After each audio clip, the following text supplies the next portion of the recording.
In the dry bones of Arizona territory, where rust and regret paint the sunsets, a man with nothing to lose handed over 2 crumpled dollars and walked away with something no one else dared touch.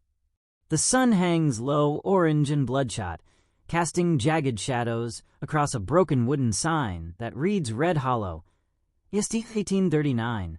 Dust devils spin like spirits in mourning. Outside the saloon, men drink rotgut whiskey from tin cups, hollering at the ruckus coming from the next lot over. A wild black mare bucks violently within a makeshift pen. Her eyes roll, hooves slice the air like knives, skin pulled tight over muscle, ribs showing, but her defiance glows like fire. Traitor, mid-40s, sun-leathered skin, tired, mocking, $2, just 2 measly dollars to anyone foolish enough to try her. The crowd, miners, cowhands, a pastor with a crooked collar, laugh and step back. Some spit, others whisper. Oh hand, she kicked Tom Bracey straight into his grave last week. Miner, I heard she bit off a preacher's ear. Pastor, quietly, she's unclean, got the devil in her. Then a bootstep. Jack Renshaw, 32, steps into the clearing, coat torn, hat stained, a 6-day shadow on his jaw. His eyes, sunken, soul-weary, lock on the mare. He walks to the trader, reaches into his pocket, and lays down 2 weathered bills. Gasps ripple through the crowd. Trader, eyeing him. Son, you know what you're buying. Jack, softly, almost a whisper. Maybe she just didn't like the men who tried. A silence falls. The horse snorts, hooves still. Her eyes dart toward Jack, but there's no fear, just awareness. He steps into the pen. The horse circles, twitching, uncertain. Jack doesn't move fast. He doesn't grab. He just stands there, present. Finally, he raises a palm. The mare flinches, then inches forward and stops, breathing hard, chest rising. He gently takes the reins. The horse doesn't resist. Trader, to himself, well, I'll be damned. Cut to montage. The outcasts. Jack leads the mare down a winding desert trail. He stops at a spring, lets her drink first. Campfire under a starlit sky. Jack chews dried meat, offers her some feed. She nuzzles him once. He almost smiles. Jack, they said you were broken. I guess I am too. Flames eat through wooden beams. Smoke chokes the sky. Jack. Jack stumbles toward the fire, frantic, but 2 shadowed bandits tackle him from behind. He claws the dirt, face bloody, reaching toward the burning porch, where a silhouette crumbles inside. Jack, I lost everything to fire and greed. Not just my land, not just my name, but her. A soft wind pushes the grass like a ghost's breath. Jack's asleep beneath his coat. The black mare bolts, a shrill whinny, and she disappears into the misty horizon. Jack, half asleep. No, wait. He scrambles to his feet, grabs his saddlebag and runs. Ack follows the mare's tracks through scrub and stone. The sun breaks through pink clouds above. He stumbles on cactus thorns, but doesn't slow down. Jack, girl, get back here. He rounds a bend and stops. The horse stands still, ears back, nostrils flared. She paws the earth near a patch of boulders in a dried-out arroyo. Jack, cautious. What is it, girl? He walks closer. Something shines, half buried in the dirt. Bone. No. A rusted shackle. Rope. Bloodstains. Suddenly, a hand reaches out. Thin. Bruised. Trembling. Jack gasps, stumbles back. From behind a crevice, tangled in brush and old rope, lies a young native woman, 20s, barely conscious, lips cracked, eyes swollen. Her arms are raw where she was bound. Her long hair is caked in blood and dust. The horse whinnies low, steps back. Jack kneels. Jack. Hey now, it's all right. I ain't gonna hurt you. She flinches as he reaches out. He stops. Jack, gently. You're safe now, whoever did this. They're gone. She blinks slowly, but doesn't speak. Jack, softly. I got water. Hold on. Hold on now. He rips open his canteen, dripping it onto her cracked lips. She coughs, then drinks, desperate. Her fingers clench the earth. She looks to the horse. The mare steps forward, as if guarding her. Jack whispers, "So that's why you ran." The woman's eyes close, faint breath still in her chest. Jack pulls off his coat, wraps it around her. His voice shakes. "Jack, you're gonna be all right, miss. I swear it." He lifts her slowly as the horse kneels. Yes, kneels, allowing him to place her gently across its back. Jack walks beside the mare, one hand steadying the woman. Her body sways, unconscious but alive. They walk into the rising sun. 3 shadows stretching out across the golden earth. No one else would have touched that horse. No one else would have followed her into the canyon. But sometimes, a broken soul knows the path no map can draw, and sometimes it leads straight to a heart still beating beneath the dirt. Wind howls through jagged rocks. Distant thunder growls low, a warning on the horizon. Jack ducks beneath a stone ledge, carrying the limp woman into the shallow cave. He lays her down gently on a pile of brush, then kneels beside her. By firelight, we see her more clearly now. Wina, mid-20s, Cheyenne, face battered but proud. Her arms bear deep rope burns. Her wrists tremble, but her eyes are unwavering, fierce.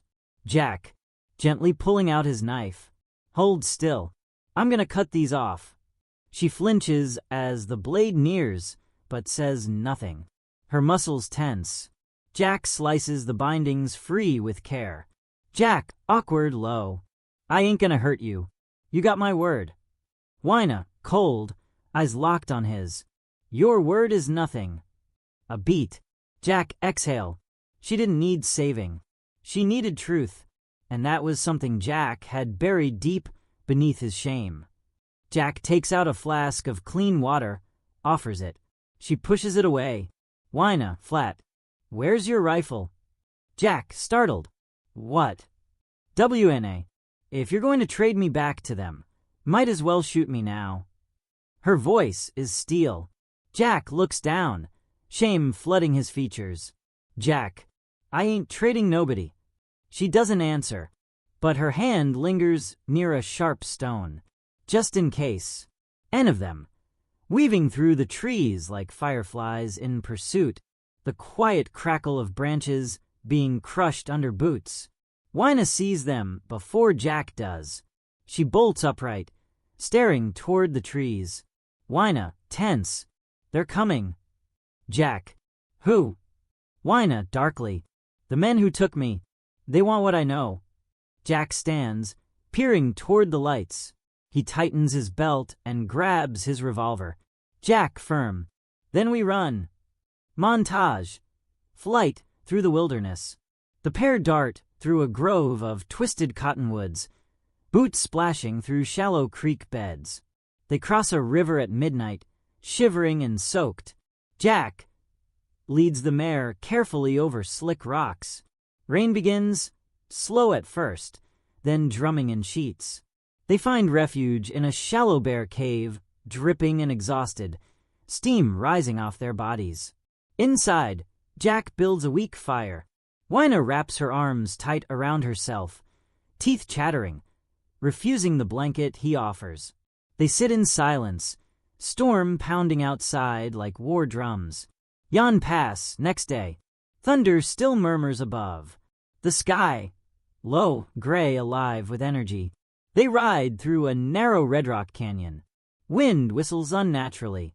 Suddenly, a strange rumble. Not thunder. Jack's head snaps up. Jack, that ain't wind. A wall of water appears around the bend, roaring with violent force. A flash flood. Jack yelling, "Run! Now!" He spurs the mare. Wina clutches tight behind him as they charge up a steep rocky slope. Behind them, Trees, rocks, debris crashing in the flood below. The mare slips once. Jack hauls on the reins, kicks her forward. They crest the ledge just as the torrent crashes past beneath. At the top, all three collapse. Jack on his knees, the horse trembling, Wina gasping. She notices Jack's hand bleeding, badly torn from the reins. Without a word, Wina rips part of her tunic and kneels beside him. She wraps it around his palm with practiced care. Jack looks at her, surprised.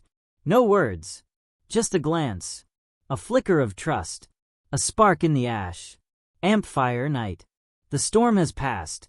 Smoke curls into a navy sky full of stars. Jack sits near the fire, staring into the flame. Wina sits across from him, silent. Finally, she speaks, quiet, uncertain. "Wina, why did you help me?" Jack doesn't answer right away. "Jack," gravel-voiced, "because someone should have helped her. My wife. I didn't. Not when it counted." Wina studies him. Wind shifts the firelight across his face. Wina softly, "You can't undo fire, but you can stop it from spreading." They lock eyes. The wind hushes. Even the flames seem to still for a heartbeat. Jack nods slowly. Old outpost, dusk. They ride through a burnt-out cavalry post. Charred walls, broken rafters. The ground is black, with old soot. The mare snorts uneasily. Jack dismounts, scans the area, his boots crunching over broken glass. Suddenly, he stops. Fresh footprints. Several sets. Jack, low, tense. These tracks, they're no more than a few hours old. Wina dismounts, crouches beside a boot print. "Wina, 6 men. 1 limps." She stands and points to a nearby rise. Wina, quiet. They're not far. Maybe half a mile. Jack's hand goes to his revolver. He looks to Wina. "Jack, you sure you want to run forever?" She shakes her head. Wina, firm. "Then we make our stand." The sun slips behind the hills. A cold wind sweeps the earth. Narrator VO. Trust born in floodwaters and silence. 2 broken hearts, 1 horse, and the storm still coming. But this time, they wouldn't be swept away. Deadwood Crest, Mountain Pass, night. Wind cuts through the jagged trees like whispers of ghosts. The sky churns purple-gray, heavy with storm threat, but it holds. For now, at the summit of Deadwood Crest, Jack kneels behind a rocky outcropping, tying wires and nails into a handmade trip trap. His old revolver lies on a blanket beside a sawed-off double-barrel, worn and oiled. Nearby, Wina sharpens an arrowhead, her hair braided back. Her eyes are flint and fury.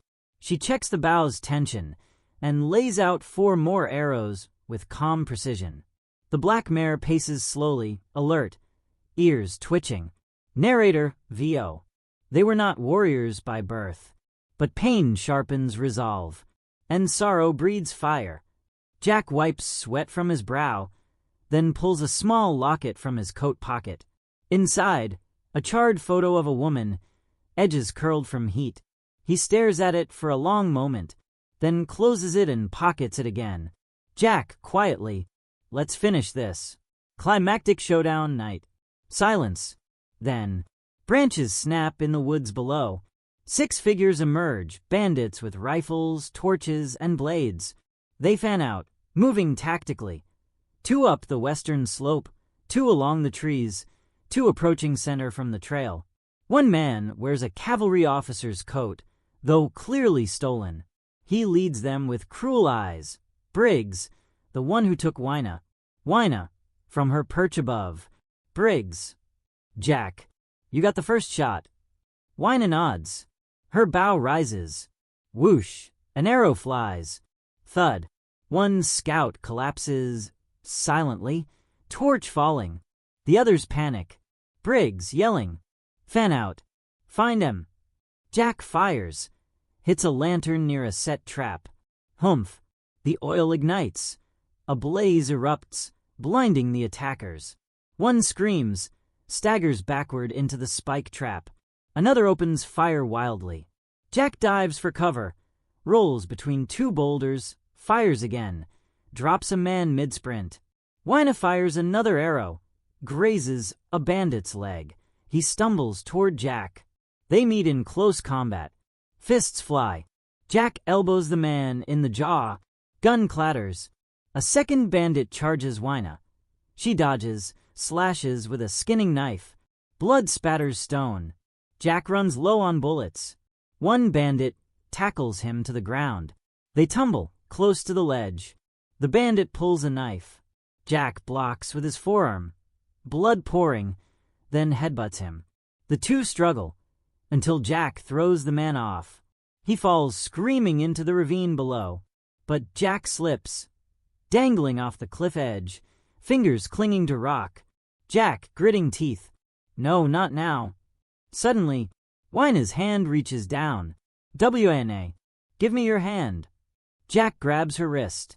She grunts, pulls with all her might. Together, they collapse atop the ridge, gasping.